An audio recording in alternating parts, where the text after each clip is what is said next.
Op art, also known as optical art, is a style of visual art that uses optical illusions. Op art works are abstract, with many better-known pieces created in black and white. Typically, they give the viewer the impression of movement, hidden images, flashing and vibrating patterns, or of swelling or warping. History. Time magazine coined the term op art in 1964, in response to Julian Stanchak's show Optical Paintings at the Martha Jackson Gallery, to mean a form of abstract art that uses optical illusions. Works now described as op art had been produced for several years before Time's 1964 article. For instance, Victor Vasari's painting Zebras is made up entirely of curvilinear black and white stripes not contained by contour lines. Consequently, the stripes appear to both meld into and burst forth from the surrounding background. Also, the early black and white dazzle panels that John McHale installed at the This Is Tomorrow exhibit in 1956 and his Pandora series at the Institute of Contemporary Arts in 1962 demonstrate proto-op art tendencies. Op art perhaps more closely derives from the constructivist practices of the Bauhaus.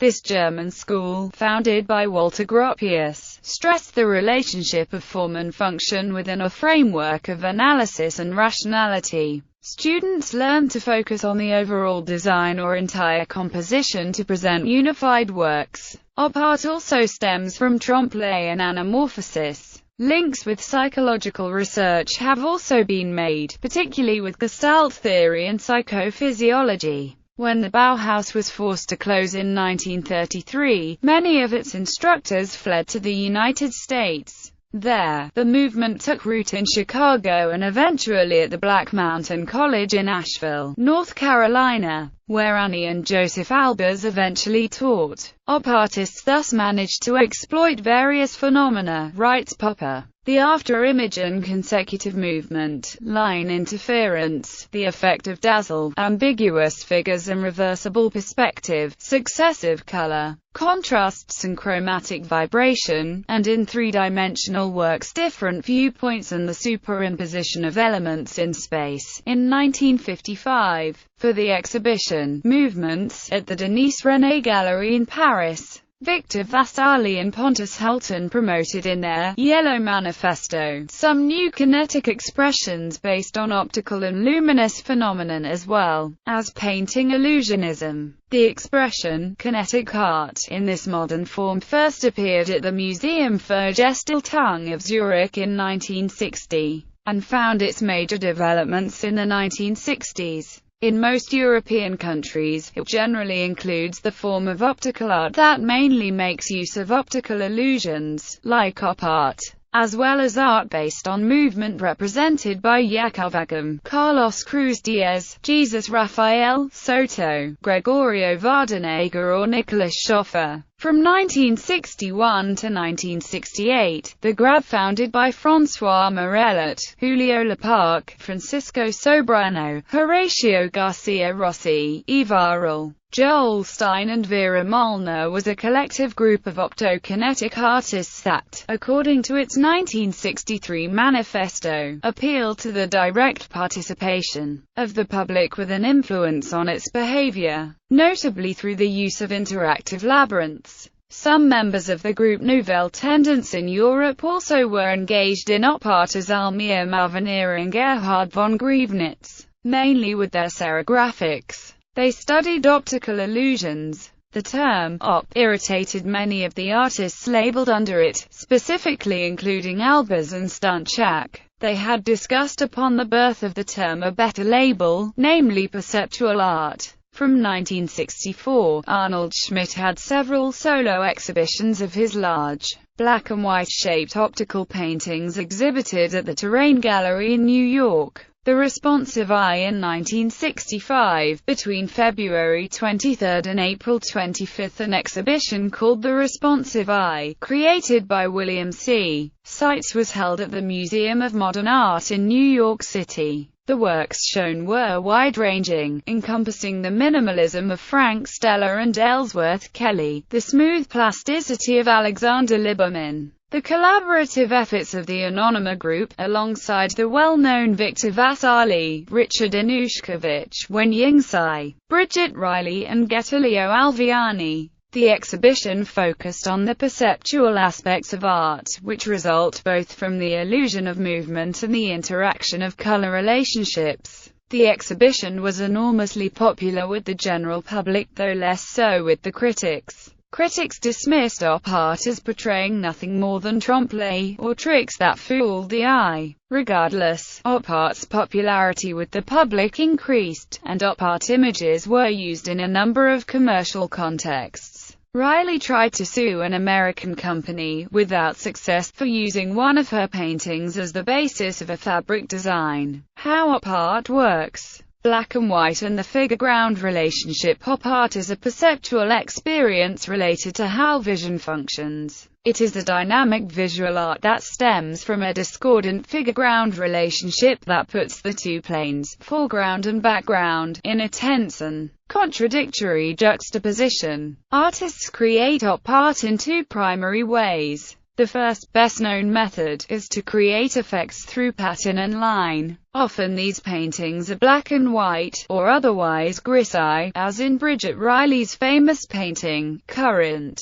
on the cover of the responsive eye catalogue. Here, black and white wavy lines are close to one another on the canvas surface, creating a volatile figure-ground relationship. Getulio Alviani used aluminum surfaces, which he treated to create light patterns that change as the watcher moves. Another reaction that occurs is that the lines create after images of certain colors due to how the retina receives and processes light. As Goethe demonstrates in his treatise Theory of Colors, at the edge where light and dark meet, color arises because lightness and darkness are the two central properties in the creation of color.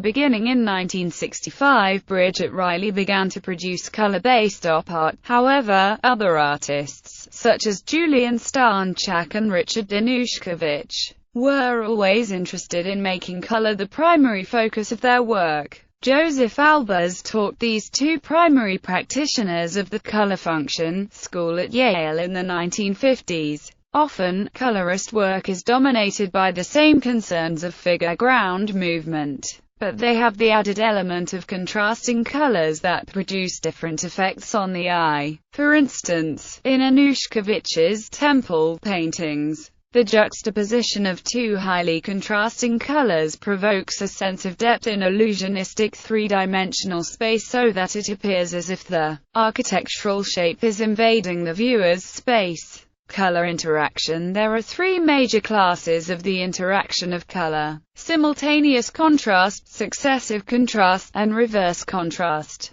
Simultaneous contrast may take place when one area of color is surrounded by another area of a different color. In general, contrast enhances the difference in brightness or color between the interacting areas. Such contrast effects are mutual, but if the surround area is larger and more intense than the area it encloses, then the contrast is correspondingly out of balance, and may appear to be exerted in one direction only. In successive contrast, first one color is viewed and then another. This may be achieved either by fixing the eye steadily on one color and then quickly replacing that color with another, or by shifting fixation from one color to another. In reverse contrast, the lightness of white or the darkness of black may seem to spread into neighboring regions. Similarly, colors may appear to spread into or become assimilated into neighboring areas. All effects tend to make neighboring areas appear more alike, rather than to enhance their differences as in the more familiar simultaneous contrast, hence the term reverse contrast. Note that in the interaction of color the constituent colors retain much of their own identity, even though they may be altered somewhat by contrast. Floyd Ratloff, The Theory of Color and the Practice of Painting Exhibitions. Les Moteurs, Art Optique Cinétique 1960–1975, Musée d'Art Moderne et Contemporain, Strasbourg, France, May 13–September 25, 2005. Op Art, Schönkunsthalle, Frankfurt, Germany, February 17–May 20, 2007.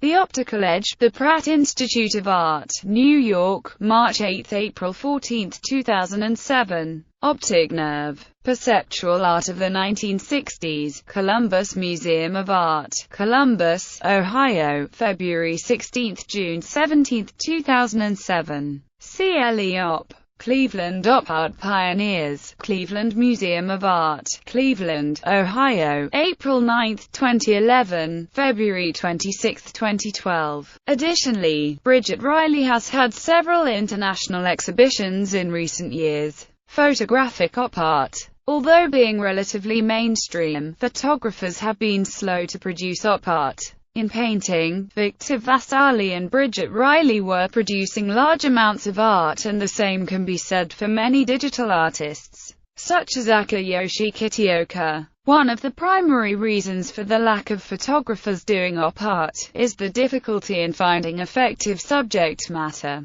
Laszlo Moholy-Nagy, however, produced photographic op art and taught the subject in the Bauhaus. One of his lessons consisted of making his students produce holes in cards and then photographing them. Other artists known for their op art: Yaro Kavagam, Richard Allen, Edna Andrade, Gianni Colombo, Carlos Cruz Diaz, Tony Dillap, Gunter Frutrunk, Michael Kidner, Barbara Daniskovich, Julio Leparc, Heinz Mack, John McHale, Yuri Messenger Sheen, Reginald H. Neal, Andreas Nottebohm, Ivan Peisolj, Jesus Raphael Soto, Jeffrey Steele, Omar Rayo, Kenneth Snelson, Gunther Uecker, Grazia Varisco, Ludwig Wilding, Marian Zazula. Bibliography. Frank Popper, Origins and Development of Kinetic Art, New York Graphic Society, Studio Vista, 1968.